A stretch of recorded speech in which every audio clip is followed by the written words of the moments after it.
Tonight you'll fall asleep to the full story of how the world accidentally sleepwalked into one of the bloodiest disasters in human history, World War I. You're about to hear how chest-thumping nationalism, imperial egos, and diplomatic blunders collided like a train without brakes.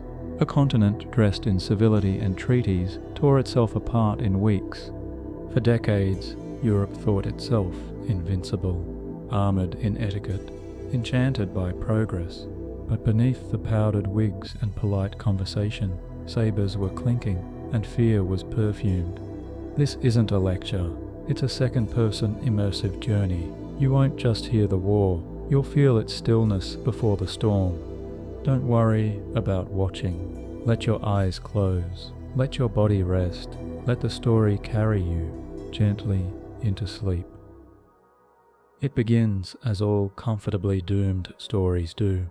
In a world obsessed with stability, you stand in a polished hallway in Berlin, the scent of cigars and order lingering in the air. Germany, unified only a few decades ago, is puffed up with pride and steel.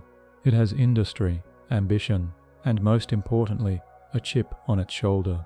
Across the Channel, Britain's empire still paints the world pink, with colonial splendour, basking in global dominance, and a fleet big enough to throw shade. France, scarred by the Franco-Prussian War, sips wine while secretly rehearsing revenge. Russia, vast and awkward, sprawls under Tsars, who still think beards and divine right are a great governance combo. And Austria-Hungary, it's like a creaky old wedding cake, elegant on the outside, crumbling inside. You walk these capitals, one by one, through corridors of velvet arrogance and fossilized monarchies. Everywhere you go, kings and emperors, with matching moustaches, believe they've mastered the balance of power. After all, they have alliances, beautiful, binding, irrational alliances. The Triple Alliance, Germany, Austria-Hungary, and Italy, stands like a gentleman's club with dueling pistols and fancy drinks. On the other side, the Triple Entente, France, Russia and Britain, share worried glances over a chessboard no one controls. Militarism, like a particularly contagious yawn, sweeps the continent. You can feel it in every capital. Uniforms become more ornate, war plans more detailed, and parades more smug. Boys in school are taught glory lies in dying for flags. The war colleges draft scenarios like chess addicts. Railroads, the great symbol of modernity, are quietly reimagined as arteries for mobilization. You can almost hear the tracks humming with premature destiny. Yet there is peace. A false peace, but peace nonetheless. Empires flourish, trade booms, and inventions, from automobiles to phonographs, distract the public from the gathering storm. Historians still argue whether this was Europe's golden age, or a calm facade masking a pressure cooker. The irony, most people genuinely believed war was impossible. They said economies were too interconnected, monarchs too rational, and society too civilized. Spoiler, they weren't.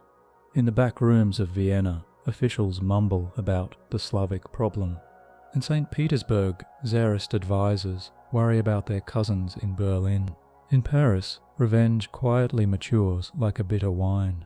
And yet, if you look at a postcard from the time, it's all carousels and corsets. Nobody imagines that within a few years, entire villages will vanish, fields will be cratered wastelands, and a generation will forget what colour grass was before it turned grey with shells. But history doesn't send invitations. It slips quietly through an open door. You rest in a Viennese cafe one last time, sipping coffee before the storm. Newspapers chatter about Balkan instability, but everyone's too busy enjoying Strauss and Schnitzel. The world feels oddly safe, like a powder keg decorated with lace. It's not a question of if, but when. And when it comes, it won't arrive with a roar, just a shot, a car, and a really, really bad U-turn. But that can wait until you wake. You step into a smoky, over-decorated drawing room where military men in too tight uniforms lean over maps, talking in clipped syllables about balance and honour while secretly dreaming of glory. This is the age of alliances, and Europe, like a high school clique on prom night, has paired off into rival groups with fragile egos and loaded rifles. On one side you have the Triple Alliance: Germany, Austria-Hungary and Italy, a group so mismatched it feels like a travel brochure written by committee. Germany brings the brains and brawn, Austria-Hungary brings the confusion and old furniture, and Italy mostly brings indecision and good food. These three promise to defend each other, but only under very specific circumstances, preferably ones that don't involve actual war. On the other side, the Triple Entente: France, Russia, and Britain. Less of a formal alliance and more of a polite nod across crowded diplomatic rooms. France and Russia, bonded by a shared suspicion of Germany. Britain, in it for the vibes and the navy. They agree on very little except one crucial thing: don't let Germany win. You walk through the barracks of Berlin, the air humming with discipline. The Prussian military ideal still reigns: order, obedience, and a disturbing amount of mustache wax. Every boy dreams of becoming an officer, not because they understand what war is, but because the uniforms look good and the songs are catchy. Military spending surges. Armies swell like egos at a family reunion. Germany especially flexes its industrial might, churning out battleships, rifles, and war plans with mathematical precision. France, still aching from its humiliating loss to Germany in 1871, plots like a teenager stewing over a stolen prom date. The French government builds fortifications along the German border, arms itself to the teeth, and keeps whispering Alsace-Lorraine like a curse and a promise. Russia, vast and slow-moving, attempts to modernize but often ends up with more hay carts than howitzers. Still, it has manpower, endless fields of it, and a Tsar who genuinely believes he's doing God's work between hunting trips. Britain, ever the aloof islander, eyes the continent with both curiosity and disdain. Its navy rules the waves, and its army is small but professional. The British Empire stretches across the globe, which gives it confidence and, more importantly, distractions. But beneath the tea and decorum, British politicians begin to sense the tremors. A German navy, growing fast, raises eyebrows and champagne glasses at every admiralty meeting. Naval arms races aren't great for sleep. Historians still argue whether these alliances were meant to deter war or guarantee it. Because here's the thing, when everyone swears to defend everyone else, the whole system turns into a Rube Goldberg machine of destruction. One spark, and every gear moves, whether anyone actually wants it to or not. But at this stage, the alliances feel like an elegant dinner party, complicated but charming, rigid but civilized. No one realizes they've built a doomsday device with silverware and etiquette. You sit beside diplomats as they exchange ambiguous telegrams, speaking in half-promises and double meanings. Behind closed doors, there's growing unease. Every country prepares for war, while insisting it doesn't want one. Mobilization plans are drawn with obsessive detail, railway timetables that rival symphonies in their complexity. The Schlieffen Plan, Germany's masterpiece, is less a strategy and more a prophecy written in ink and arrogance. Invade France through Belgium and knock them out before Russia can stretch its sleepy limbs. It sounds neat on paper. Spoiler, it's not. Beneath the headlines, the public sleeps in comfort, but militarism has crept into every corner of life. It's in school books, operas, and parades. You hear boys chant the names of generals like they're rock stars. War is romanticized, painted as a noble clash of ideals rather than what it really is: mud, fear, and waiting to die in a ditch. The real soldiers, the ones who know better, are ignored like old warnings on medicine bottles. And yet here you are, in a Europe where everyone is armed, everyone is tense, and everyone believes the others are bluffing. It's a poker game, played with bayonets under the table. The alliances hum quietly, like wires stretched too tight. All it takes is one snap, one spark, one shot. And that shot, well, it's getting closer.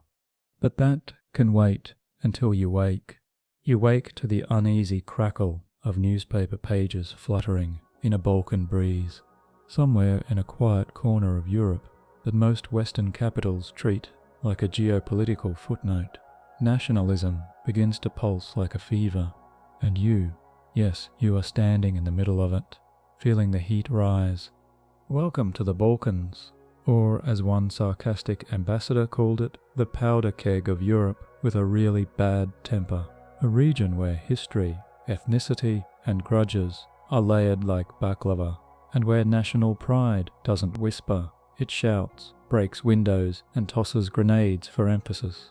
Austria-Hungary controls Bosnia-Herzegovina, a territory it annexed like a distracted uncle who suddenly decides your couch is his now. But Serbs, those fierce, prideful neighbours, don't agree. They dream of a greater Serbia, one that includes all Serbs under one roof, preferably theirs. You feel it in the cafes of Belgrade and the streets of Sarajevo. Youths, radicalized and idealistic, see themselves not as rebels, but as redeemers. To them, nationalism isn't dangerous, it's holy. They talk of honor, betrayal, and destiny with the kind of intensity usually reserved for last meals and first loves. And in this stew of paranoia and pride, a group called the Black Hand festers. It's part secret society, part fan club for political violence. Their mission: make history bleed. Back in Vienna, the Austrian Empire clings to its aristocratic routines. Habsburg officials sip too strong coffee, delude themselves with operettas, and completely underestimate the rage brewing in the south. Austria-Hungary is old, tired, fragile, and shaped like a map drawn during an earthquake. It's home to dozens of nationalities that tolerate each other the way roommates do, barely. But instead of dealing with internal cracks, the empire turns its gaze outward towards Serbia, that stubborn little neighbor it just can't control. Nationalism, once a cute word in textbooks, becomes the matchstick. In Germany, pan-Germanism burns bright, blending nationalism with a flair for industrial superiority. In France, nationalism simmers, still flavored by humiliation and wounded pride. Russia, the self-proclaimed protector of Slavs, flexes its muscles like a bear waking up early from hibernation, and Serbia, puffed up by Russian encouragement and nationalist fantasy, begins to believe it's bigger than it is, which, to be fair, has worked surprisingly well for many small countries with large tempers. You walk through press rooms and parliaments, and everywhere the language grows more venomous. Every side thinks they're the victim. Every side is convinced the others are plotting. It's like a game of telephone where every whisper is an insult and every response is a threat. The international community reacts with the kind of indifference that only centuries of boredom and colonial arrogance can cultivate. Historians still argue whether nationalism alone could have started the war. Some say it was just the emotional wallpaper, while others insist it was the core structural flaw. But either way, you can't ignore its drumbeat. It's not just flags and folk songs. It's the sense, often delusional, that one's nation is owed something, and that violence is the most honest way to claim it. In this moment, you feel nationalism no longer unites. It separates, calcifies, hardens like lava. It builds walls of identity, then demands loyalty unto death. And when that loyalty is tested, no one, no empire, no peasant, no poet escapes unscathed. The world is still technically at peace, but it's the kind of peace you feel in the seconds before an orchestra begins. All the instruments are tuned, the conductor is sweating, the audience has no idea they've bought tickets to tragedy. And now, a young man in Sarajevo loads a pistol. But that can wait until you wake. You drift into the muggy summer streets of Sarajevo, July 28, 1914. The sun glints off balconies and bayonets alike, and the air smells like sweat, cigarettes, and something unspeakably ancient. The Archduke Franz Ferdinand, heir to the Austro-Hungarian throne, is visiting, because what better way to celebrate strained diplomacy than a royal tour through hostile territory? You watch him step into an open car, like someone who's never read a spy novel. He's got a stiff uniform, a twirled mustache, and the kind of oblivious confidence only hereditary power can supply. Next to him sits his wife, Sophie, elegant and nervous. Crowds line the streets, waving flags, unsure whether to cheer or hold their breath. Now meet Gavrilo Princip, a 19-year-old with a pistol and a hangover from ideology. He and his friends are scattered along the motorcade route, each gripping weapons like they're in a particularly nihilistic scavenger hunt. They're members of the Black Hand, Serbian nationalists determined to send a message, written in bullets and martyrdom. The first attempt fails, hilariously and tragically. One assassin throws a bomb. It bounces off the car, explodes under a trailing vehicle, injures a few officers, and sends the parade into panicked acceleration. The assassins scatter like badly coordinated extras. Principit, dejected, goes to a cafe, because of course he does. It's lunchtime, and then history's most awkward U-turn. Franz Ferdinand's driver, confused and flustered, makes a wrong turn and stops the car right in front of that cafe. You blink. Princip looks up from his sandwich, or whatever revolutionary snack he was mourning over, sees the Archduke in front of him, and shoots twice. One bullet hits Franz in the neck, the other, Sophie, in the abdomen. They die minutes later. You stand still as the silence spreads. It's not just the death of two people. It's the death of the illusion that Europe was safe, rational, in control. Austria-Hungary is furious, and not just in a courtroom kind of way. It's imperial rage, slow, bureaucratic, and devastating. They blame Serbia, immediately and absolutely. It doesn't matter that the Serbian government didn't authorize the assassination. That's a detail, a nuisance. The Austrians see a chance to crush a defiant neighbor and flex imperial muscle. But here's where things start to spiral. Austria turns to Germany for support, and Germany, eager to keep its only real friend, gives them a blank check. Not literal, but close enough. Unconditional support. No questions asked. You can almost hear the ink drying on catastrophe. Historians still argue whether the assassination had to lead to war. Was it inevitable? Could cooler heads have prevailed? Some say it was the spark, others the excuse.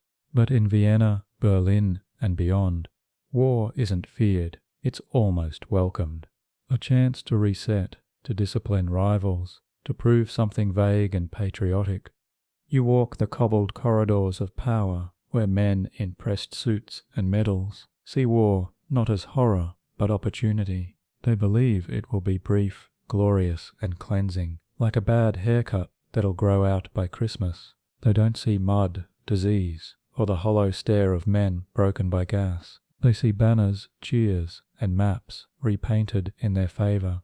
But outside, in the real world, people begin to worry. Not much, but enough. The newspapers carry shock, the cafes buzz with gossip, and families eye-train schedules. But no one can quite believe what's coming, because how could the death of two aristocrats in a provincial town lead to global annihilation? It seems absurd, ridiculous, impossible. And yet, the Archduke is buried, Sophie too. The streets return to a tense kind of normal, but behind every door, plans are being drawn, ultimatums drafted, wires tapped, empires twitching like animals before the storm.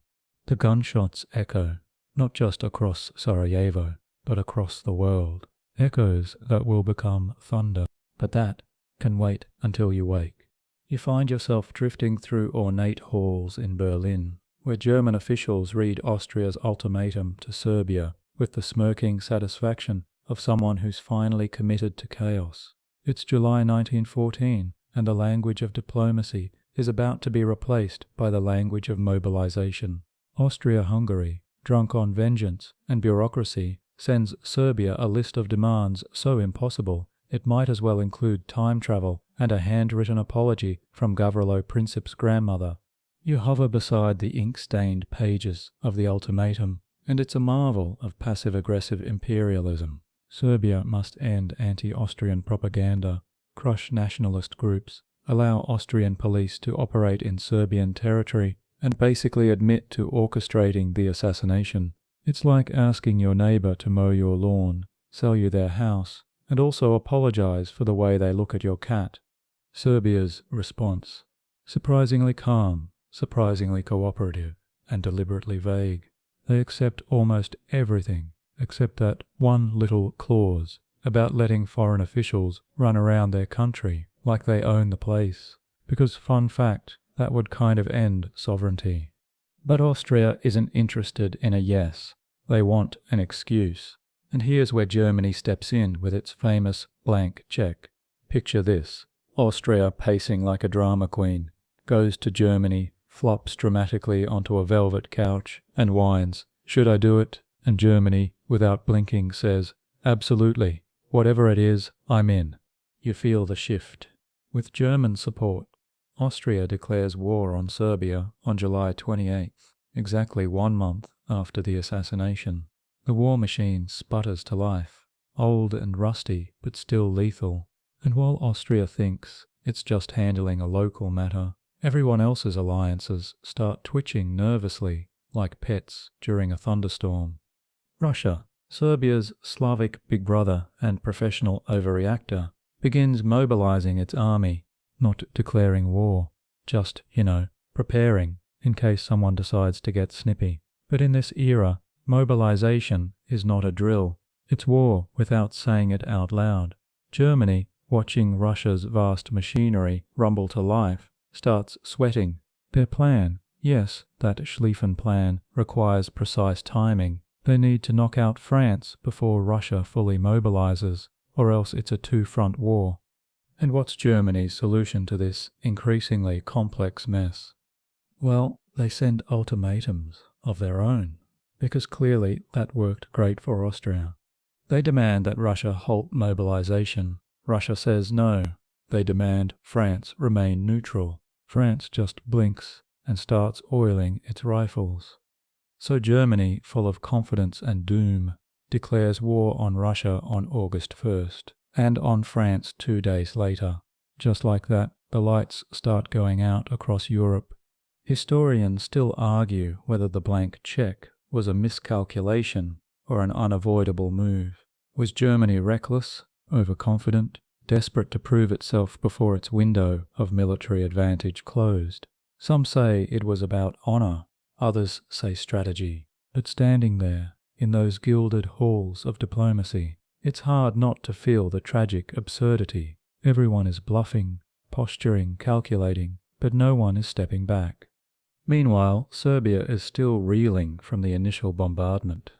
Civilians flee cities, bridges are blown, dreams of nationalism turn into nightmares of invasion. Austria-Hungary, realizing too late that Serbia isn't just going to roll over, finds itself bogged down in a war it thought would be over in weeks. And you? You walk through train stations where young men cheer and wave, unaware they're boarding one-way trips to mud and madness. You see mothers hiding tears, officers adjusting medals, and newspapers proclaiming war by Christmas, as if predicting holiday sales. The blank check has been cashed, the alliances have activated, the stage is set, and now the dominoes fall. But that can wait until you wake. You stand at the edge of a map that's begun to unravel itself like a badly woven sweater. The war has been declared, and now the gears begin grinding in earnest. Austria-Hungary shells Serbia with the enthusiasm of an empire, convinced it can win a war on muscle memory alone. Serbia, scrappy and mountainous, pushes back harder than expected, reminding everyone why invading it has never gone well for anyone, ever. But while the Balkans burn first, the real panic is spreading elsewhere. Russia begins full mobilization, and its trains, horses, and vast glacial bureaucracy begin the slow, creaky roll toward conflict. In St. Petersburg, the Tsar paces like a man who's lost the plot, because frankly he has. Russia's loyalty to Serbia is less about strategy and more about pan-Slavic pride, a sort of ancestral loyalty turbocharged by bad intelligence and long, snowy nights. Germany, reading the signs, like a gambler who just saw someone else's hand knows that time is running out. It's all about speed now. And that brings us to the most awkward love triangle in European history: Germany, France, and Belgium. According to the Schlieffen Plan, Germany must invade France immediately, but not directly, because who attacks someone head-on when you can sneak through a neutral country like a burglar with a map? So Germany issues an ultimatum to Belgium, asking no, demanding permission to pass through. Belgium, in what might be the bravest nope in modern history, refuses. It's like someone asking if they can rob your neighbor using your living room as a shortcut. You're flattered, but still no. On August 3rd, Germany declares war on France. The next day, it invades Belgium. And suddenly, a war that was supposed to be localized is dragging the whole continent behind it, like a comet of catastrophe. Now enter Britain, watching from across the Channel with increasing discomfort. For years, Britain had been somewhat detached, holding tea in one hand and its empire in the other. But Belgium's neutrality was guaranteed by international treaty, and Germany's violation of it gives Britain a diplomatic pretext and a moral soapbox. On August 4th, Britain declares war on Germany. The Great War is officially a thing. You hear the church bells ring across London as crowds cheer, because nothing quite stirs patriotic adrenaline like an enemy with perfect posture and a funny helmet. Recruiting posters spring up faster than you can say overconfident. Young men flood enlistment offices, dreaming of glory, action, and above all, returning home before the leaves fall. Back in Berlin, Kaiser Wilhelm gives rousing speeches about honor, destiny, and the fatherland. In Paris, crowds sing La Marseillaise with wine in their hands and vengeance in their hearts. And in St. Petersburg, Nicholas II clutches telegrams like a man trying to hold sand. It's theatre on a continental scale, choreographed by misunderstanding and propelled by pride. Historians still argue whether mobilization made war inevitable. Could the trains have stopped? Could the plans have been paused? Some say yes, others laugh bitterly, and say that once the war machines began, no politician could find the brakes. The militaries had become their own kingdoms, and the leaders, those emperors and ministers, were just passengers strapped in for the ride. And you? You're floating through train stations that pulse with urgency. Everywhere you look, uniforms multiply, steam hisses, whistles shriek. The railways that once carried postcards and poetry now deliver bayonets and dread. On the front pages, maps bloom with arrows and shaded regions. The front becomes a phrase, capitalized, ominous, and vast. The generals, eager and outdated, prepare for battles that look more like 19th century duels than anything suited to the 20th century's grim potential. The world has chosen speed over sanity, loyalty over logic, and pride over peace. The war has begun, and no one, not even the ones who lit the match, knows how to put it out. But that can wait until you wake. You now drift through a Europe that's unraveling in real time, where declarations of war have become fashion statements, each more dramatic and delusional than the last. It's early August 1914, and the continent is less a patchwork of nations and more like a game board set on fire. You find yourself moving from capital to capital, where governments make life and death decisions as casually as ordering breakfast. Germany's war machine is fully activated, and with the swagger of a nation that believes in its own brilliance, it invades Belgium like it's arriving at a party it wasn't invited to. Belgian resistance, however, is the first surprise in what will become a long list of miscalculations. You feel the defiance in the cobblestone streets, where civilians help soldiers slow the advance, and forts at Liège refuse to crumble on schedule. The delay costs Germany more than time. It cracks the illusion of a flawless war plan. In France, the mood has shifted from sombre to electric. Government buildings glow through the night, with strategists scrambling to outguess German moves.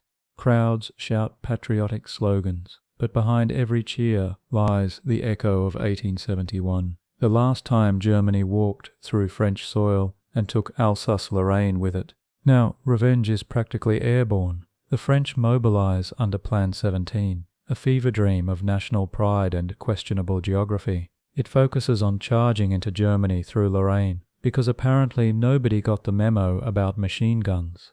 Meanwhile, in Britain, Parliament debates war with the performative concern of a genteel dinner guest feigning surprise at the dessert.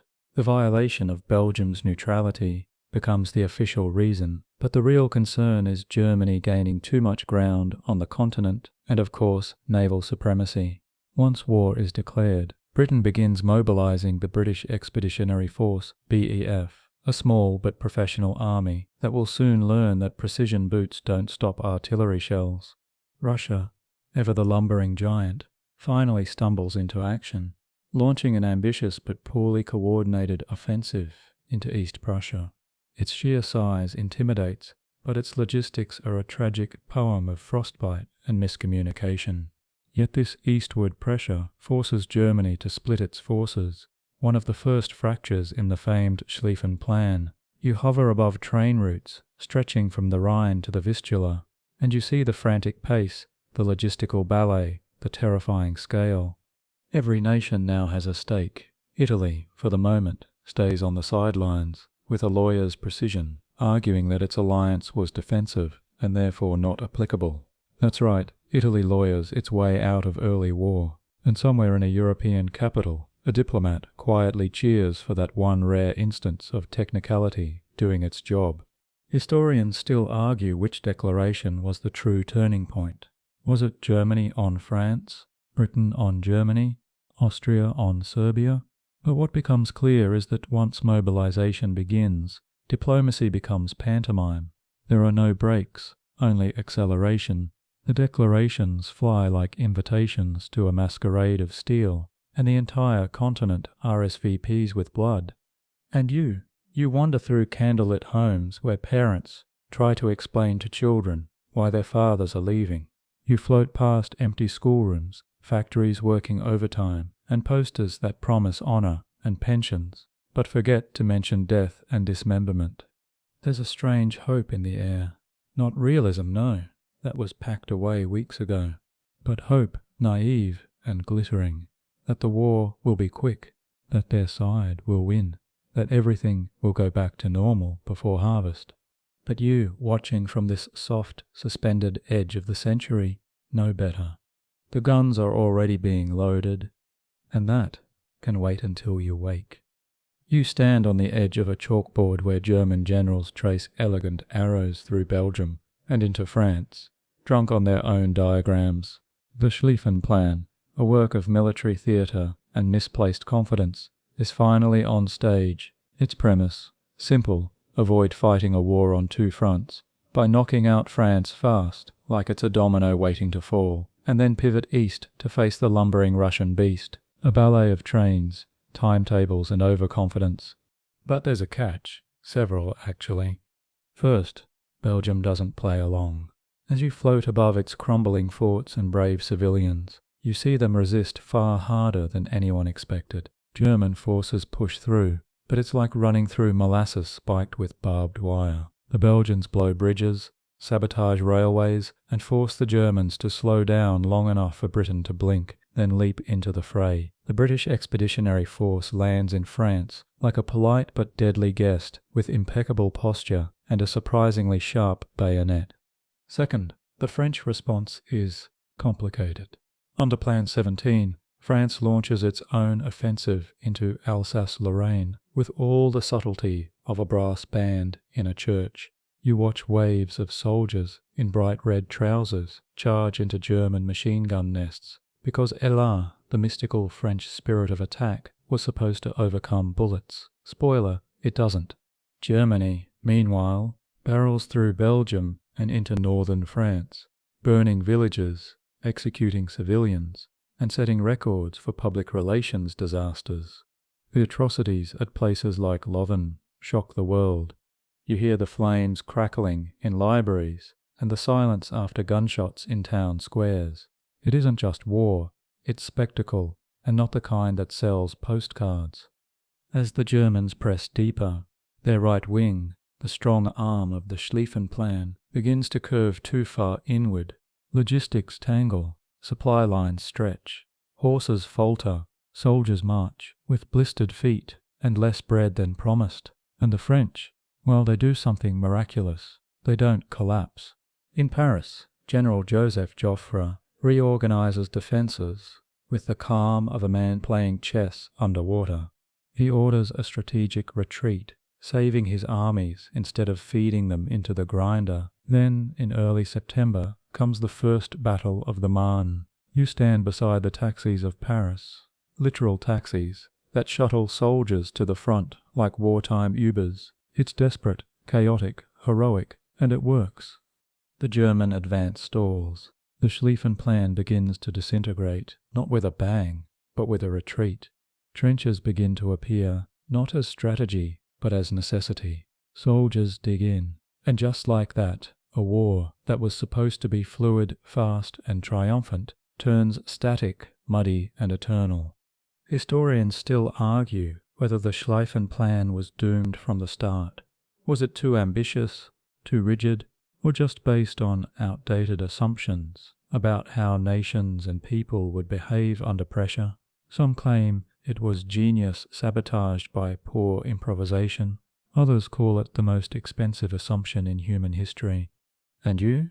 You drift along the Main, where bodies lie among poppies, and the river carries the sound of shovels. The soldiers thought they'd be home by now. Instead, they're carving the beginning of a war that will eat years, empires, and innocence. The front, once a blur of motion, has frozen, not in peace, but in deadlock. The trenches begin to stretch across northern France, like veins of despair curling from Switzerland to the North Sea. The plan has failed, but the war? Oh, it's just getting started. But that can wait until you wake. Now you float above a scarred landscape, being reshaped by shovels, panic, and the kind of planning that only happens after things have already gone horribly wrong. The Western Front, once a map of hopeful arrows and dreams of quick victory, has become a snarling, immovable line of trenches. You drift through the mud, past sandbags and tangled wire, where the war has decided to settle in and stay for a while, like a particularly grim houseguest who refuses to leave. It's late 1914, and the race to the sea has ended, not in triumph, but in entrenchment. From the Swiss border to the North Sea, opposing armies have dug in like feuding neighbours, with trust issues and access to explosives. You step into the zigzag lines of the trenches, where life is now measured in inches and days, and movement is both rare and suicidal. You can smell the rot before you see it. Wet earth, unwashed bodies, the heavy stench of fear. Soldiers, British, French, German, sit in waterlogged ditches, where rats grow fat and boots grow mould. You see trench walls reinforced with everything from sandbags to corpses, and hear conversations about lice, boredom, and whether it's worth shaving when death might arrive before dinner. And yet, above ground, the killing continues, with mechanical persistence. Artillery roars constantly. The term no man's land now refers to the narrow, corpse-littered strip between opposing trenches, a place so deadly it feels like the Earth's own protest. Soldiers go over the top, and most don't come back. Bayonet charges, hailed as glorious in recruitment posters, become synonyms for futility.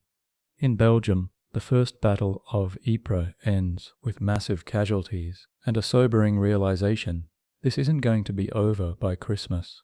You hear generals insist the enemy is on the verge of collapse, with the optimism of someone denying gravity, but the front holds always.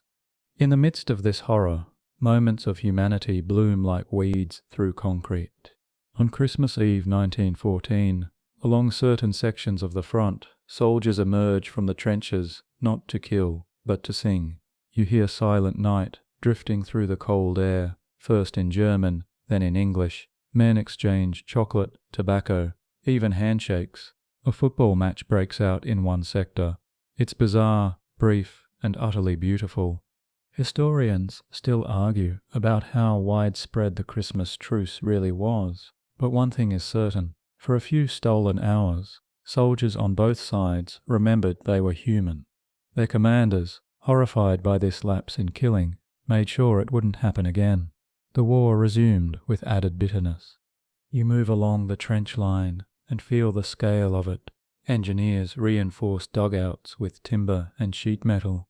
Water pumps become as important as rifles.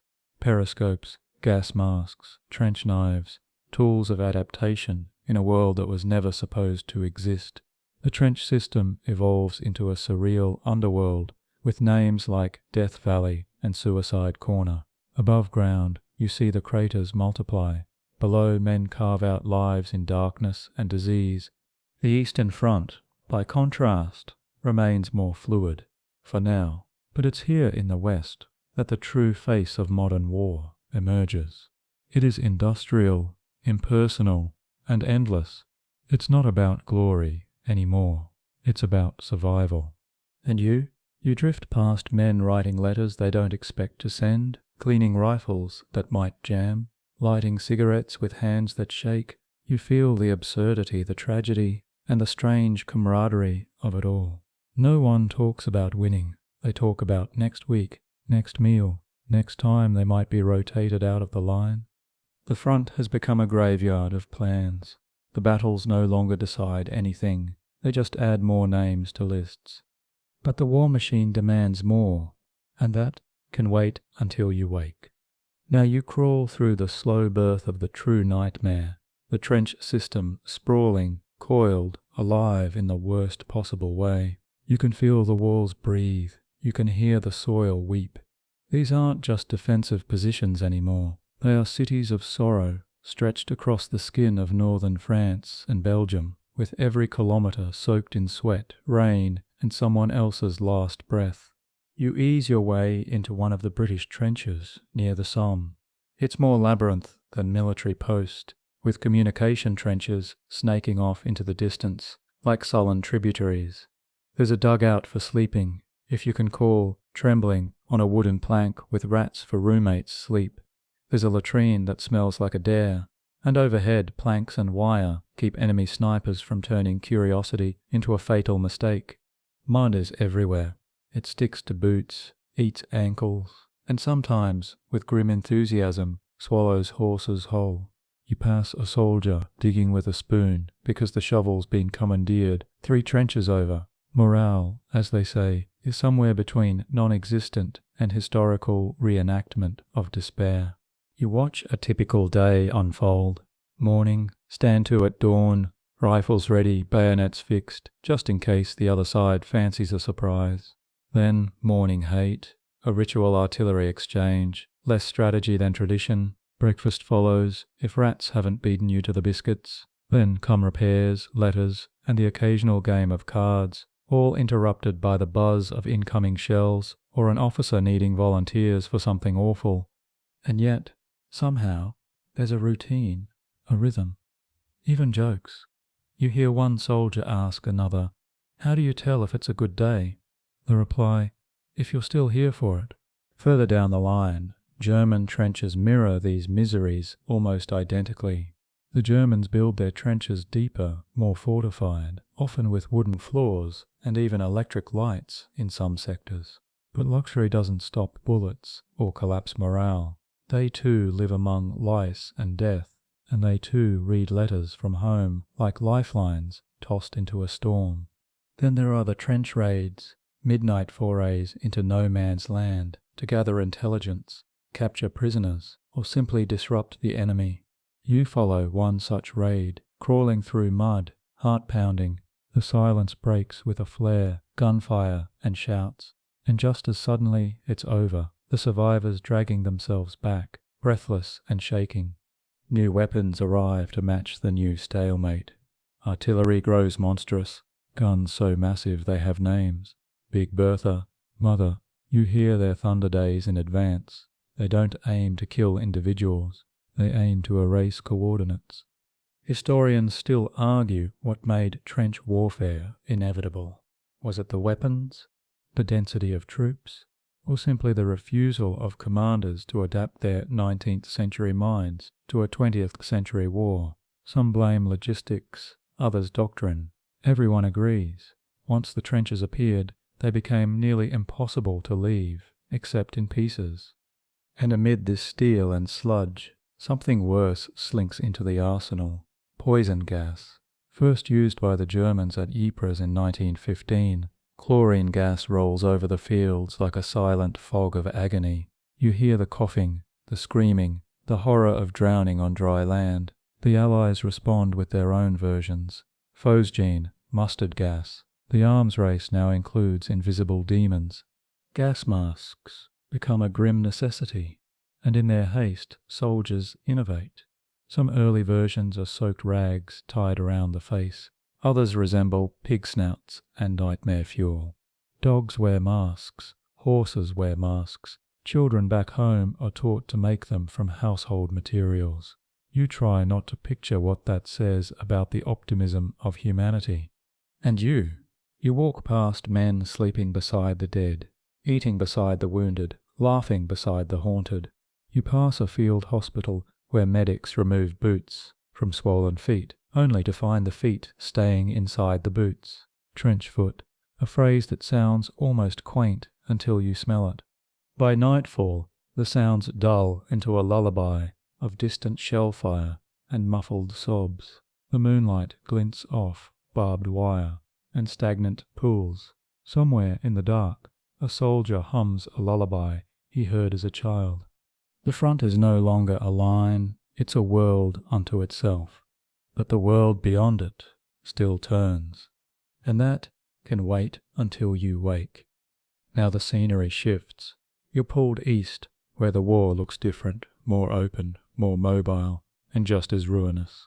The Eastern Front stretches like a scar from the Baltic Sea to the Black Sea, a place where forests, plains, and superstition blur together. Unlike the Western Front, there are no endless trench lines here, just movement, confusion, and the thudding realization that logistics in the Russian Empire are less a strategy and more a hallucination. You drift across East Prussia in August 1914, where two Russian armies, Samsonov's and Rennenkampf's, begin their invasion. It's bold, it's fast, and it's terribly coordinated. The two generals, whose dislike for each other is the stuff of military legend, refuse to cooperate. If the Germans had been even mildly competent, it might have still gone badly. But they weren't just competent, they had Hindenburg and Ludendorff. These two German commanders, summoned like old wizards from retirement, take one look at the situation and hatch a plan so bold it feels like a con job, using intercepted Russian communications. Yes, they were sending orders uncoded by radio, because why not? The Germans lure Samsonov's army into a trap near the town of Tannenberg. You float above the battlefield, watching the pincer close. German forces surround the Russians with surgical cruelty. Chaos ensues. Russian soldiers scatter through the woods, disoriented and starving. Samsonov, ashamed, vanishes into the trees and dies by suicide. It's not just a defeat, it's a humiliation. Tannenberg is hailed in Berlin as a masterpiece. Statues will be built, streets renamed, but for Russia, it's the beginning of a long, slow bleed. And yet, even in defeat, the Russian pressure forces Germany to divert troops from the Western Front, something that will haunt them when the Marne rolls around. Historians still argue whether Tannenberg altered the course of the war or merely bought the West time. Some say it proved Germany's brilliance. Others point out that Russia could absorb losses in a way no other country could, and they did, with grim commitment. But the Eastern Front isn't just Germany and Russia. In Galicia, Austrian forces clash with the Russians in a series of brutal, disorganized battles. You hover over Lemberg, later Lviv, where Austria suffers staggering losses and begins to realize it might not actually be a real army anymore. Its soldiers come from across the empire: Czechs, Slovaks, Croats, Poles, Romanians, many of whom don't speak German or each other's languages or know why they're here. Orders are lost in translation and discipline in the mud. Meanwhile, the Russians push into the Carpathians, where the snow bites harder than bullets. Supply chains snap like icicles. And yet the front keeps moving, always, pointlessly moving. Further south in the Caucasus, Russia faces off against the Ottoman Empire, which has now joined the Central Powers. It's a war within a war, painted in mountain fog and ethnic complexity. Battles like Sarikamish end with tens of thousands of Ottoman soldiers frozen in the snow, victims not of Russian rifles, but winter and poor planning. You drift through a hospital tent near Warsaw, where doctors saw more limbs than they saved. Disease runs rampant. Typhus, dysentery, frostbite. Death becomes administrative. On this front you realize nature itself has joined the war. And yet, amid all this, the Eastern Front retains a strange poetry. It's messier, yes, but also less predictable. Cavalry charges still happen. Trenches exist, but don't define the landscape. Entire cities are taken and retaken, villages erased and reborn. It's like watching a storm that changes direction every week. And you? You drift from command tents to mass graves, from Cossacks singing mournful songs to telegraph lines buzzing with outdated commands. You feel the weight of an empire stretched too thin, of a Tsar who still believes divine right will save him, even as the ground beneath him trembles. The Eastern Front is a stage for collapse in slow motion, not just of armies, but of old ideas. And as Russia bleeds, something darker begins to stir beneath its snow-covered skin. But that can wait until you wake. You turn now toward the edges of the map, where the war, like a bored deity, begins to stretch its limbs. The Ottoman Empire, tired of being called the sick man of Europe, decides it still has some fight left, and a few grudges it's been saving since the 17th century. So in late 1914, the empire joins the Central Powers, hoping this will be the move that reverses a century of slow collapse. Spoiler, it won't be. You drift over Istanbul, where Ottoman officials toast their alliance with Germany with coffee and cautious optimism. German officers arrive to help modernize the army, which sounds noble until you realize that modernize means teach these guys how to operate a machine gun without it exploding. The decision is sealed when Ottoman warships, technically German ships with Ottoman flags taped over, shell Russian ports in the Black Sea. Diplomacy collapses, declarations fly, and suddenly the war is global. The Ottoman entry sets off shockwaves. In the Middle East, the empire stretches across modern-day Iraq, Syria, Palestine, and parts of Arabia. Britain naturally sees an opportunity. You feel the shift in Cairo, where British officials start whispering promises into Arab ears, promises of independence, freedom, and vague post-war greatness, all while drawing maps with suspiciously straight lines. Then there's Gallipoli. Gallipoli. The Allied plan: open up a new front by capturing the Dardanelles Strait, steamrolling to Istanbul, knocking the Ottomans out of the war, and while they're at it, saving Russia by opening a supply route. You can almost hear Churchill's enthusiastic, overconfident pitch echoing through the War Office. What happens instead is a fiasco of epic proportions. The amphibious landings in April 1915 meet fierce resistance from Ottoman troops under the command of a young, ambitious officer named Mustafa Kemal, soon to become Ataturk. You drift over the cliffs and beaches where Anzac troops, Australians and New Zealanders, fight with astonishing bravery and tragic misdirection. They land in the wrong spots, get stuck in killing zones, and are shelled relentlessly from above. The Gallipoli campaign drags on for months. Trenches dig into cliffs, water is scarce, and disease claims more lives than bullets. Flies buzz like tiny vultures over rotting corpses, too dangerous to retrieve. You hear the gunfire, but louder still is the quiet horror of stasis. Men clinging to rocks, unsure if the next step will be their last. Historians still argue whether Gallipoli could have succeeded with better planning, or if it was doomed by hubris and geography. What's clear is that it becomes a symbol. For Britain, it's a national embarrassment. For Australia and New Zealand, it's a crucible that helps shape their national identities. and for the Ottomans it's a rare and much-needed victory. But the war spreads beyond the Dardanelles. In the Middle East, Arab tribes, spurred on by British agents like T.E. Lawrence, begin revolts against Ottoman rule. Lawrence of Arabia, with his flowing robes and Oxford-accented insurgency, leads raids, derails trains, and promises the world to people who'll soon get borders instead. Meanwhile, in Mesopotamia, modern Iraq, British and Indian troops push toward Baghdad. The advance is slow, swampy, and miserable. At the siege of Kut, British forces are surrounded, starved, and forced to surrender. One of the Empire's most humiliating defeats. You pass through the shattered town, where disease spreads faster than hope, and the war begins to feel less like a campaign and more like a punishment. In Africa too, the war touches colonial soil. German and Allied forces clash in East Africa, where a guerrilla campaign led by Paul von Lettow-Vorbeck ties down thousands of troops with a fraction of the resources.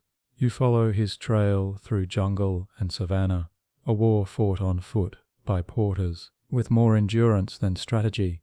And you drift above rail lines laid hastily across deserts, telegrams sent in desperate Morse, soldiers writing home from outposts, so remote they're not sure which empire they technically belong to. The war has broken out of Europe's borders. It's becoming something else now, bigger, hungrier, less controllable. The Ottomans have entered the fray, and the world will never be the same. But that can wait until you wake. You descend now into the filth, into the living anatomy of modern war, the trenches at their foulest and most theatrical. This isn't the early confusion anymore. This is the routine of rot. The mud is deeper, the stench denser. The hope, please, that was months ago. Welcome to the part of the war where horror becomes a lifestyle. First, meet your charming roommates, the rats. Not the cute cartoon kind. These are trench rats, the size of cats, the sort that stare back at you like they've read the battle plans, and they're not impressed. They breed in the corpses that no one can retrieve, and feast on everything from abandoned rations to the exposed faces of the fallen. They're fearless, they're many, and they're always watching. Now look down. Your feet aren't just wet, they've gone soft. You've been standing in water for days, and trench foot has taken hold. It begins with numbness, swelling, then infection. Soon you're walking on what feels like swollen leather. Some soldiers will have their boots cut off, only to discover the foot stays inside. That's not a metaphor, that's your new bedtime story. You move past latrines that overflow during the rain and trenches that flood like cursed canals. There's no drainage, just desperation. You spot makeshift duckboards laid over the sludge to avoid drowning. It helps a little, but mostly everyone still smells like a compost heap made of terror and tobacco. And then there's the gas. It rolls in like a bad decision. Greenish clouds, hissing softly across the fields.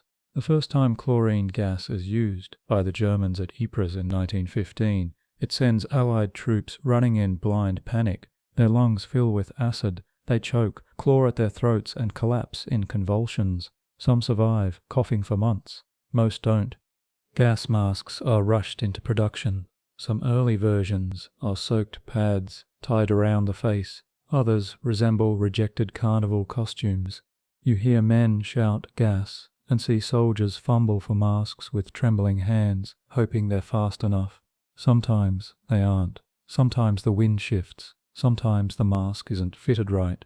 The result is the same: blindness, vomiting, and lungs that feel like they're burning from the inside. And yet gas doesn't break the stalemate. It just adds a new flavor to the nightmare. Like trench cake with a cyanide frosting. Historians still debate whether gas was a war crime or simply another terrible escalation in a war already out of control. Some argue it was less effective than its reputation suggests, killing fewer than artillery or disease. But the terror it inspired, that was real. It made the war feel like a science experiment conducted by madmen with medals. You hear the coughs echo through the tunnels. You smell the lingering sweetness of death in the morning air. You feel the breathless tension of soldiers waking in the middle of the night, unsure if the fog they see is natural or fatal. But it's not just the rats and gas. There's the constant shelling, the crump of mortars, the whine of incoming rounds. It's a soundscape designed to unravel the human brain. Men live under bombardment for weeks, and when they leave the front, they carry the tremble with them. Shell shock, they call it, a polite term for shattered minds. You meet men who stutter endlessly, who flinch at the crack of a match, who scream at invisible enemies in the night, and yet they stay. Because the alternative is desertion, and desertion means court-martial, and court-martial often means execution, carried out by your own side. You walk past the quiet mornings where men dig graves not for the enemy, but for their comrades who snapped and tried to run. You float through letters written in mud-soaked tents, through diaries smudged with rain and blood, and you wonder what keeps them going. Maybe it's habit, maybe it's guilt, maybe it's the flicker of belief that this can't last forever. And you? You lie beneath a canvas sky, listening to the patter of rain on corrugated steel, the scratching of rats, the far-off wail of another round of gas shells. There's no glory here, no progress, just waiting, and in that waiting, a strange kind of peace. But that can wait until you wake.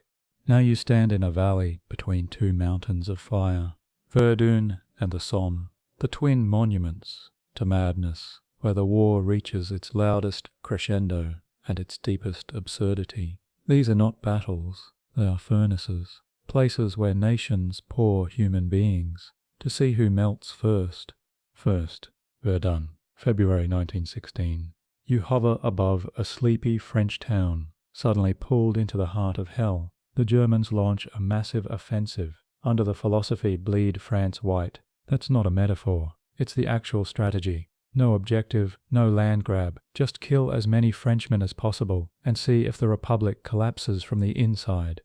The attack begins with a shelling, so intense it said you could walk across the battlefield on the shrapnel alone. You watch as forts like Dormont, once symbols of military pride, are reduced to haunted tunnels of flesh and smoke. The French cry, "Ils ne passeront pas," they shall not pass, and they don't. But the cost? Monstrous. Soldiers are rotated through the meat grinder on what's called the Sacred Way, a single road funneling troops and supplies into the battle like blood through an artery. You see thousands of men transported in trucks, on foot, by mule. Over 300,000 French and German soldiers die here. The ground becomes so churned with remains that, by the end, it's not clear where the trench ends and the grave begins. Then the Somme, July 1916. The British, eager to relieve pressure on Verdun and prove themselves capable of a grand offensive, plan their own big show. You drift over the green fields of northern France, where young British soldiers line up on the first day of the battle with shining bayonets and breakfast in their bellies. They believe they're walking into an enemy that's already been obliterated by artillery. They're wrong. At 7:30 a.m. the whistle blows. Thousands climb out of their trenches and march forward in perfect formation, straight into machine guns that had been sleeping underground, untouched, unbroken, and very much awake. That day, just the first day, the British Army suffers over 57,000 casualties, nearly 20,000 dead. By sundown, the grass is gone, only mud, blood, and disbelief remain. And the battle? Oh, it keeps going, for 5 months. Historians still argue whether the Somme was necessary, or just an industrial-scale experiment in futility. Some claim it helped wear down German strength. Others point out it didn't shift the front by more than a few miles. Either way, it becomes a turning point, not strategically, but emotionally. The illusions die here, for everyone. You wander through the ruins of Thiepval, where entire villages vanish under shell fire. You see PAL's battalions, units of friends who enlisted together, decimated in minutes. Whole towns back in Britain lose a generation before lunch. And yet, the war machine doesn't stop. It digests even this. At Verdun, General Petain becomes a national hero, mainly by feeding just enough men to the front to hold it. At the Somme, Douglas Haig earns a reputation as the Butcher, overseeing a battle that becomes a synonym for unnecessary death. You hear his voice in orders, not in poetry, attack again. And still, the soldiers march. They dig, they fire, they die. Because what else is there? You float above both battlefields at night, the moon illuminating nothing but craters and whispers. You hear men call for their mothers. You hear medics sob as they triage amputations by lantern light. You feel the enormity of war, concentrated into 2 points that might as well be black holes, sucking in light, sanity, and generations. And you lie in a trench with a man who's seen both fronts, both furnaces. He says nothing, just smokes, stares, and waits for the next whistle. Because at Verdun and the Somme, you don't fight to win. You fight to survive the math. But that can wait until you wake. Now you lift above Europe, but your shadow stretches further, because the war, like a drunk guest at a wedding, keeps dragging more people onto the dance floor. And now, in 1917, the United States is about to accept the invitation it swore it would ignore.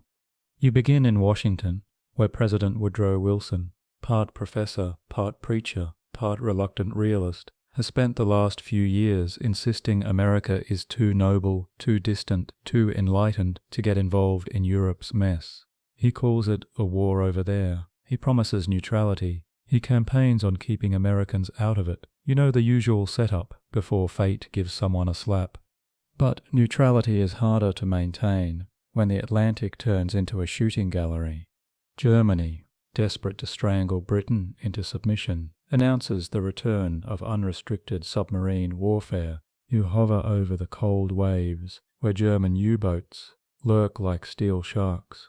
They begin sinking any ship heading to Allied ports, including neutral ones, including American ones, including ships with civilians. Then comes the Zimmermann telegram. You're in a smoke-filled back room in Berlin as a German diplomat writes a message to Mexico proposing an alliance. If the US enters the war, Germany will help Mexico regain Texas, Arizona, and New Mexico. A bold plan. A stupid plan. A plan that is intercepted by British intelligence, decoded, and gleefully handed to Washington. You watch Wilson's face as he reads it. It's the moment neutrality slips. It's not just the insult, it's the audacity. On April 6, 1917, the United States declares war on Germany. Cue the drums. But here's the twist. America isn't ready. Not even close. Its standing army is small, under-equipped, and better at parades than battle. So begins the great mobilization. Draft boards buzz. Propaganda posters bloom. Liberty bonds sell faster than ice in July. Factories shift into overdrive. And soon ships begin crossing the Atlantic, loaded with fresh troops, uniforms, and jazz records. Back in Europe, the Allies try not to look too desperate. Their armies are exhausted, morale is brittle, and 1917 hasn't been kind. At Passchendaele, the British launch yet another offensive through the muddiest place on earth. You watch men drown in shell holes, literally drown. The mud swallows horses, carts, entire squads. The gains are measured in yards, the losses in generations. In France, the Nivelle offensive promises a breakthrough, but delivers mutiny instead. French soldiers, pushed too far for too little, finally snap. They refuse to go over the top. Some shout, "We're willing to defend, but we will not die for nothing." It's not revolution yet, but it's close. And in Russia? Well, the Tsar is gone.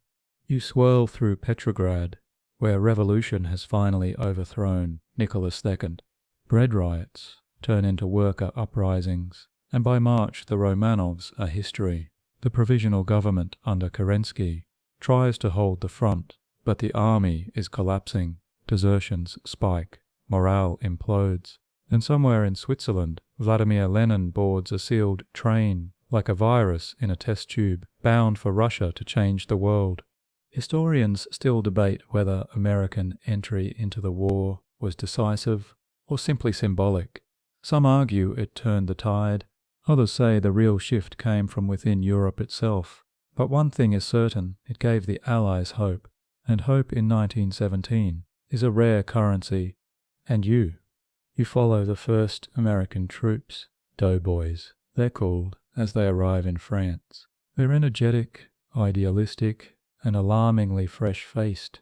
They bring cigarettes, slang, optimism, and a sense that this war might actually be winnable. The French and British treat them like long-lost cousins and walking relief packages. They train, they march, they prepare, but they haven't seen the trenches yet.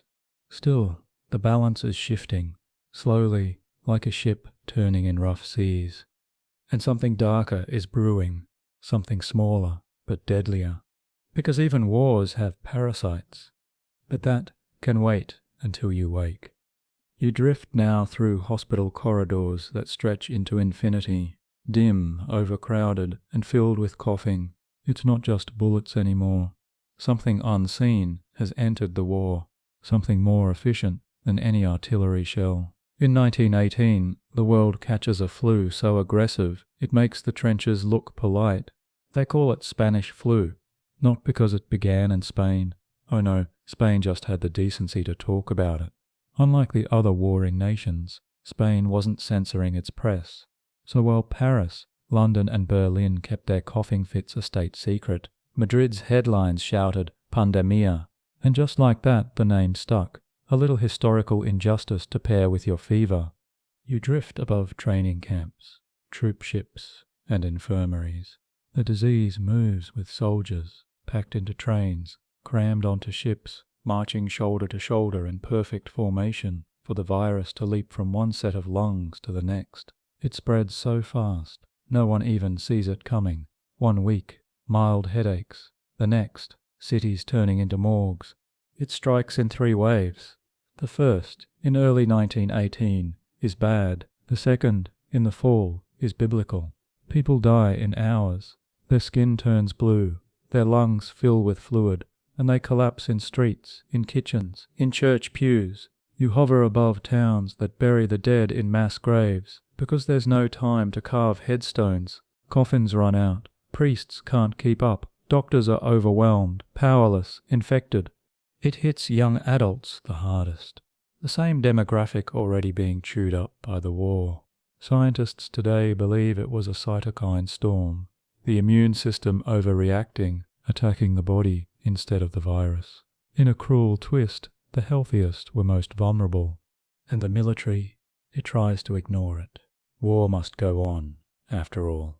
Men are still marched to the front with fevers, still packed into barracks like viral petri dishes. Officers worry more about discipline than contagion, but soon entire units are incapacitated, not by enemy fire, but by phlegm and fatigue. Back on the Western Front, the Germans make one last desperate push, the spring offensive. With Russia out of the war, they transfer troops west in a final gamble to win before American reinforcements arrive in full. It's fast, brutal, and almost works. You watch them smash through Allied lines, push into northern France, and reach within shelling distance of Paris. But they've overextended. Their men are exhausted, their logistics strained, and the Americans are finally arriving by the hundreds of thousands. Fresh troops, fresh rifles, fresh lungs, some of which, tragically, will soon fill with fluid. The Allies counterattack. First at the Marne, then along the Meuse-Argonne. You feel the tide turn, not in a cinematic sweep, but in a grinding reversal. The Germans begin to fall back, slowly, resentfully, bloodily. Their lines stretch, then tear. Back home, food is scarce, morale is collapsing, and revolution is brewing. Historians still argue whether the flu shortened the war. Did it sap German strength at the worst possible moment? Did it tip the balance in the Allies' favour? Some say yes. Others argue the war's outcome was already decided. But no one disputes this. It changed everything. By the time it's done, the Spanish flu will kill more people than the war itself. Estimates range from 50 to 100 million. It spreads to every continent. Yes, even Antarctica. Penguins are not consulted. And you? You sit beside a nurse, wiping a soldier's brow, unable to tell whether he's dying of gas or flu. You pass mothers burying children and generals writing orders through their own coughing fits. You see newspapers trying to maintain morale, while half the headlines are obituaries. The war has gone viral, literally, and while the enemy at the front retreats, the enemy in the lungs advances. But peace, too, is coming, lurching, distant, but real, and that can wait until you wake. Now you drift through the final hours of an empire's heartbeat, quiet and irregular. It's late 1918, and the Central Powers are unraveling faster than their uniforms. The German army retreats. The Austrian-Hungarian Empire cracks. The Ottomans are gasping their last, and somewhere someone is already planning a treaty that will disappoint everyone. You begin in Germany, where the Spring Offensive's failure has shattered illusions. The Kaiser still speaks of victory, but the streets of Berlin have stopped listening. You move through meetings where generals whisper about peace, not strategy. Ludendorff, once the architect of offensives, is now trembling, demanding an armistice even as he forbids the word retreat. German troops, still dangerous, are physically intact, but mentally hollowed out. They fight rearguard actions. They hold lines, but they no longer believe. You hear them mutter, "Why are we still doing this?" A question that's been simmering for years now boiling over. In France, the Allies sense the shift. American troops pour in, 2 million strong by war's end. You see them marching through muddy fields with optimism so bright it almost offends the veterans. The final offensives, like the Meuse-Argonne, push deep into German-held territory. It's not glamorous, it's methodical, relentless, and effective. In Austria-Hungary, the empire collapses not with a scream, but with a multilingual sigh. Czechs, Slovaks, Croats, Romanians, they all begin declaring independence, as if waking from a shared nightmare. You hover over Vienna, where officials try to govern a country that no longer exists. The empire had been stitched together with royal blood and administrative glue. Now the seams tear, and no one knows how to resew a nation that never agreed on what it was. The Ottomans sign an armistice in late October. Their Arab provinces are lost. Their army in tatters. The dream of pan-Islamic resistance dies in a British telegram and a railway sabotage. The empire shrinks to Anatolia, and you feel its ghost curling inward like a dying leaf. And Germany? Well, revolution has come. You hover in the Reichstag as Wilhelm II abdicates and flees to the Netherlands. It's over. The monarchy dissolves in a haze of missed trains and bitter manifestos.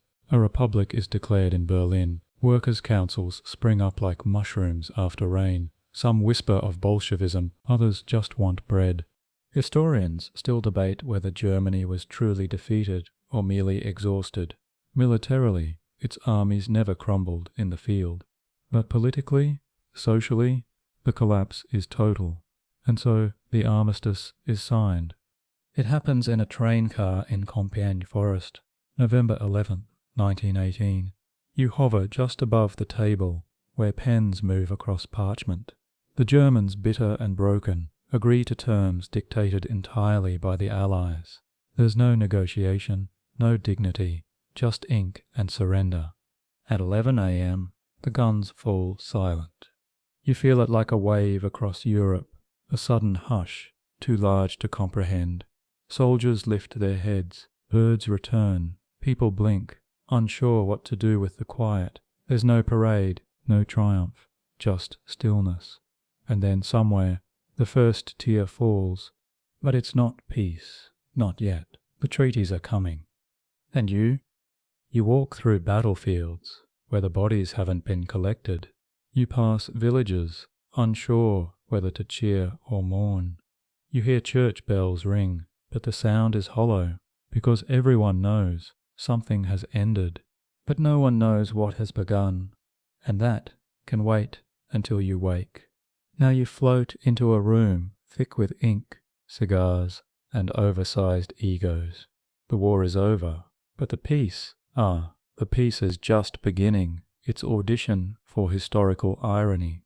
It's 1919, and you find yourself in the Palace of Versailles, a monument to pre-war opulence, now playing host to post-war reckoning. Inside the Hall of Mirrors, diplomats and politicians shuffle papers, exchange glares, and carve the future with fountain pens and half-truths. Wilson, Clemenceau, Lloyd George, they've gathered not just to end a war, but to design the world. Spoiler, the world is not feeling particular. President Woodrow Wilson arrives with his 14 points, a dream journal of self-determination, open diplomacy, and international harmony. You hover near him as he speaks of a League of Nations, a new era, a peace to end all wars. It's noble, it's idealistic, it's dead on arrival, because France wants security, Britain wants stability, and everyone wants Germany to pay. And Germany isn't even in the room. The Treaty of Versailles is presented not as a discussion, but a verdict. Germany must accept guilt for the war. Article 231, the infamous War Guilt Clause.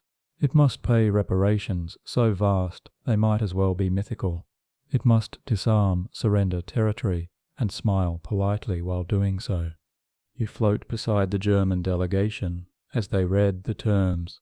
Their expressions flicker between disbelief and fury, but they sign. They have no choice. The alternative is invasion, starvation, or civil collapse. On June 28, 1919, exactly 5 years after Franz Ferdinand was shot, the treaty is signed. Historians still debate whether Versailles sowed the seeds of the next war. Some say it was too harsh, creating humiliation and economic chaos. Others argue it wasn't harsh enough to prevent a future German resurgence. But nearly all agree it failed to heal. It ended a war, yes, but not the anger, not the fear. You drift through the newly drawn borders. Austria-Hungary is gone, replaced by a tangle of newborn states. Yugoslavia, Czechoslovakia, Hungary, Austria, each with its own map, anthem, and existential crisis. The Ottoman Empire, dismembered, with Britain and France carving out mandates like kids slicing birthday cake. In Russia, the revolution has curdled into civil war. Bolsheviks versus whites. Lenin tightening his grip. Grain seizures. Red terror. The Western powers send troops, but not conviction. Russia is now the wild card no one can play. In the Middle East, British promises to Arabs and Jews collides spectacularly. You hear echoes of the Balfour Declaration. You see the rising tensions in Palestine. The war has ended, but the fuse has been lit elsewhere. And in Germany, the Weimar Republic stumbles into being. A democracy, yes, but one born of defeat and burdened by debt. Freikorps patrol the streets. Uprisings flare from left and right. The beer halls grow louder. Somewhere in Munich, a failed artist listens and takes notes. And you? You sit on a bench outside Versailles as pigeons flutter over the gardens. You hear laughter, tourists perhaps, or ghosts. The world breathes again, but it's the uneasy breath of someone recovering from surgery. Nothing feels fixed, only paused. A League of Nations is formed. Yes, but the US never joins. The promise of international cooperation already buckles under old habits. Everyone shakes hands. No one trusts anyone. The war is over. But peace. Peace is another story, and that can wait until you wake. Now the guns are silent, but the noise never really leaves. You step into the bruised aftermath, where the war's invisible shrapnel embeds itself not in bodies, but in minds, economies, and the soil itself. The world is rebuilding, or rather, pretending to. And as you wander through the wreckage, you begin to see peace is more delicate than war. Let's begin in Germany, where the Treaty of Versailles has landed with all the grace of a piano, dropped from a zeppelin. The reparations are staggering. 132 billion gold marks. You pass banks, struggling to stabilize a currency already teetering. Inflation creeps, then sprints. In the early 1920s, it takes a wheelbarrow of paper marks to buy a loaf of bread. Children play with stacks of useless banknotes like building blocks. Grandparents burn them for heat. But it's not just the economy, it's the soul. The German people, humiliated and confused, begin to nurture a myth.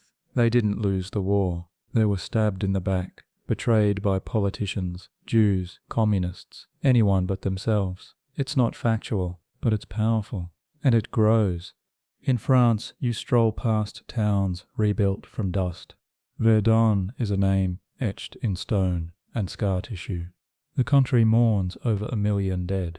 Fields still yield shells instead of crops. And the Maginot Line is already being discussed, a future wall built on the premise that lightning won't strike the same trench twice. Britain too staggers. It's won, yes, but at a cost no victory parade can justify. Over 700,000 dead, a generation hollowed out. The economy limps. Empire still stretches across maps, but the enthusiasm for conquest has dimmed. You hear jazz on the radio, see women voting, bobbing their hair, speaking louder. Something's shifting. And in America, it pulls away. You float across the Atlantic to a nation that declared war, sent its sons, and now wants nothing to do with the consequences. The Senate rejects the League of Nations. Isolationism blooms like mold in a damp basement. The 1920s are roaring, yes, but underneath the flapper skirts and Model Ts, the seed of disengagement is planted deep. Meanwhile, in the Middle East, the Ottoman vacuum sucks in ambition. Britain takes Palestine, Iraq. France claims Syria, Lebanon. Borders are drawn with more regard for oil fields than people. You pass a nomad in the desert who wakes up in a different country without moving a muscle. Promises made to Arabs during the war are quietly buried under administrative paperwork. And the soldiers, those who return, find they don't fit. They limp through cities that moved on without them. Some are missing limbs, others something less visible. Shell shock is now a term whispered in pubs and clinics. Treatments range from kind to criminal. Electroshock, solitude, lobotomy. The lucky ones get poetry.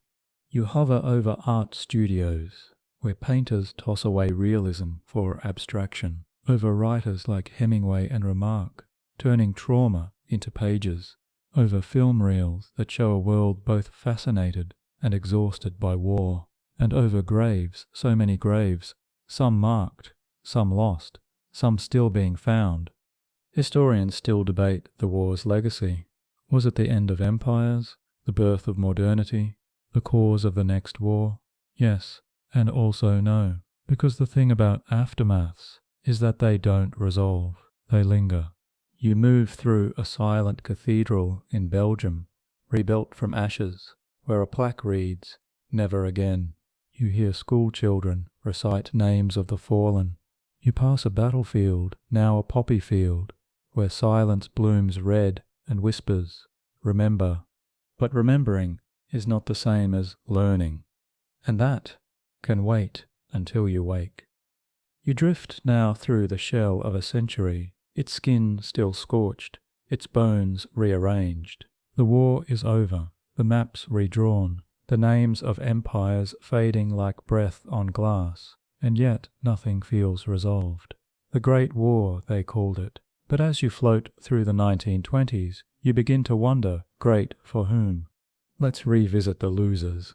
Germany, now Weimar Germany, is trying to act like a modern state while juggling hyperinflation, political extremism, and international scorn. You pass a cafe in Berlin where jazz plays and intellectuals debate democracy, even as street fights break out between communists and fascists just outside. It's the world's most fragile experiment in governance, and its lab is already on fire. Austria, a shadow of itself, a once grand empire, now reduced to a landlocked country, full of bitterness and schnitzel. Hungary, separated and humiliated by the Treaty of Trianon, stews in revisionist anger. Bulgaria, quietly resentful. Turkey, still wrestling its demons in Anatolia, where a certain Mustafa Kemal is carving a republic from the Ottoman corpse, one stubborn speech at a time. And the winners, they don't feel like winners. France, victorious yet terrified, begins to dream of walls, real ones. You hover over the first blueprints of the Maginot Line, a concrete tribute to the theory that you can fortify peace. Spoiler, you can't. Not when the enemy is in your imagination and the next war is already setting its alarm clock. Britain clings to its empire like an aging celebrity to youth. It masks economic strain with ceremony. The Irish War of Independence erupts. Colonial unrest brews from India to Kenya. You hear whispers in Westminster, "We still matter, don't we?" And the echo replies, "For now." Meanwhile, in the Soviet Union, born from the war's chaos, Lenin dies, and Stalin begins to consolidate power. You float over gulags still under construction, while the dream of international socialism trades its red banners for iron fists. The United States, having dipped its toe into European affairs, pulls it back with theatrical flair. The 1920s boom, jazz age, flappers, bootleggers. But beneath the swing music, isolation hardens like cement. The League of Nations limps along without its loudest inventor. America is rich, confident, and terribly alone. And across the globe, people pretend to heal. But the scars show. You pass memorials, stone soldiers standing forever at attention. You see orphans raised by states, widows raising sons who will one day hear whispers of revenge. A whole generation grows up in the shadow of trenches they never saw but can still feel under their feet. Historians still argue what the war taught us. Some say it made peace more desirable, others more elusive. Some claim it ended old politics, others that it merely disguised them. Everyone agrees it was a turning point. No one agrees where it turned. You pause at a war museum in a small Belgian town. The exhibits are dusty, the tour guide tired, but a boy in the corner stares at a faded uniform with wide eyes. He doesn't know that in 20 years another uniform will hang there, another war, another generation, because the Great War didn't end war. It simply taught us how to fight longer, louder, and with better paperwork. And you? You walk through silent train stations where the soldiers once departed, through classrooms where children study history written in red ink, through fields still bearing fragments of helmets, bayonets, bones. The war has ended. But the story is still stretching, and that can wait until you wake. You walk now through memory, which is trickier than trenches. It doesn't hold shape the same way. It shifts, it fades, it lies. And the Great War, World War I, the war to end all wars, becomes something different depending on who remembers and when. In the 1920s and 30s, remembrance feels raw. You drift past armistice ceremonies where veterans still carry shrapnel in their legs and silence in their throats. Monuments rise across Europe, solemn and unblinking. Tombs of unknown soldiers, names carved into granite, into marble, into whispered prayers. But remembrance also divides. In Germany, remembrance is wrapped in resentment. You float through Weimar classrooms, where history lessons tiptoe around shame. The stab-in-the-back myth spreads. Veterans gather in beer halls and paramilitary groups, clinging to the idea that the war wasn't lost, just betrayed.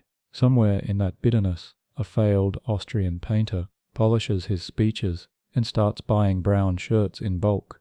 In Britain and France, the war becomes poetry and poppies. You hear the verses of Wilfred Owen, Siegfried Sassoon, lines that ache with truth wrapped in metaphor. You pass silent fields each November 11th, where people bow their heads not for victory, but for absence. In America, the war is half remembered. A distant noise. Soldiers came home. The economy boomed. and the focus shifted inward. Memorials exist, but they're quieter, buried under jazz and skyscrapers. The lessons? Perhaps not fully absorbed. You float into schools where textbooks compress the war into bullet points. Franz Ferdinand, trenches, Versailles, done. But the echoes are louder than the summaries. You feel them in every border dispute, every speech about national pride, every tank that rolls just in case. Then the 1930s arrive, and remembrance gives way to warning. You see people begin to understand that the peace built after 1918 is not peace at all, just a long inhale. The rise of fascism, the economic collapse, the remilitarization of the Rhineland. You watch history's heartbeat quicken. And in 1939, 20 years after the Treaty of Versailles, the guns start again, louder, meaner, better funded. Historians still argue whether the Second World War was a continuation of the First. Was it part two, the delayed conclusion, the proof that memory is a poor defense? Some say yes, others point to ideology shifts, to new ambitions. But most agree, World War I set the table. The next war just ate faster. You drift past war films of the 1950s, where clean uniforms and noble deaths try to make sense of something that never had a script, through museums where trench replicas smell faintly of damp wool and regret, through commemorations that feel more symbolic than sincere. And yet, some do remember. Families pass down letters, towns preserve craters, artists still paint muddy boots, broken fences, unspoken grief. The war lingers not just in history books, but in traffic patterns, surnames, architecture. Ghosts are real. They just fill out census forms now. You float above a modern battlefield tour. In Flanders, teenagers take selfies near barbed wire. A guide recites statistics with professional solemnity. Someone leaves a single poppy on a grave marked known unto God.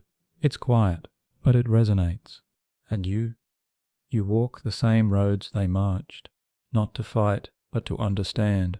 You hear the echoes, feel the weight, and realize that remembering isn't about guilt or glory. It's about honoring the absurdity of it all.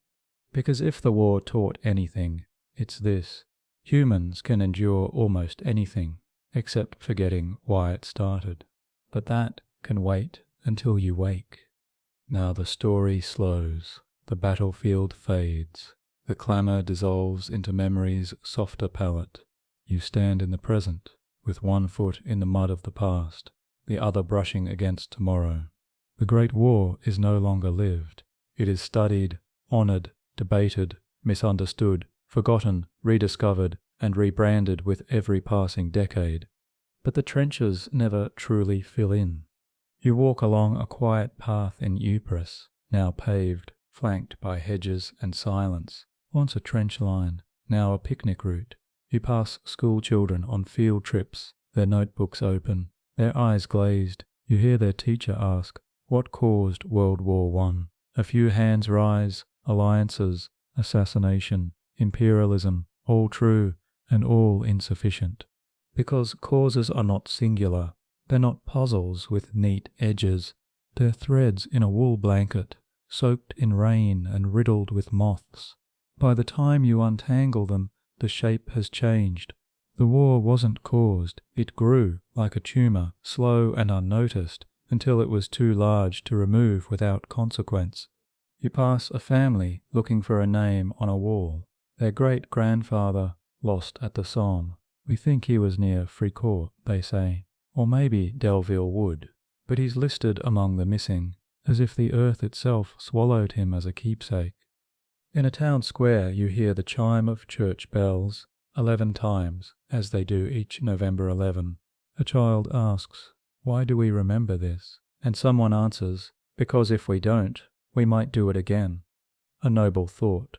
And yet, you glance at headlines, at new wars, at leaders invoking old speeches with new accents. You see military parades, nationalist slogans, flags that look far too proud, for something meant to represent caution. Historians still argue what the war achieved. If anything, did it end empires or merely rearrange them? Did it teach peace or just train the world to shoot faster? Did it matter? The answer flickers like candlelight, sometimes bright, sometimes gone. You drift past a digital museum exhibit where visitors swipe through images of gas masks, bayonets, wedding rings from bodies never found. And in one corner, a quote, "In war, truth is the first casualty." You wonder if memory is the second. And you? You walk now not as a soldier or witness, but as a vessel, carrying the story forward. You've heard it all, the shellfire, the armistice, the betrayal, the treaties, the hopes, the regrets. You carry them gently now, like embers from a fire long extinguished, but still warm enough to burn. Because the war may be over, but its echo is eternal. And that can wait until you wake. Now let yourself unwind. Let the silence stretch long between thoughts. Let the images soften, the boots in the mud, the flicker of bayonets, the slow drift of poppies in the breeze. Let the weight of the story rest beside you, not on you. You are safe now. The war is done. Breathe. Exhale the trenches. Inhale the peace. You've walked through fire, silence, and memory. And now, your steps slow. The guns are quiet, the fields are still, the names have been spoken, and sleep, like the morning mist over Flanders, begins to settle. Don't worry about the details. Don't reach for conclusions. Just close your eyes and let the past sleep with you.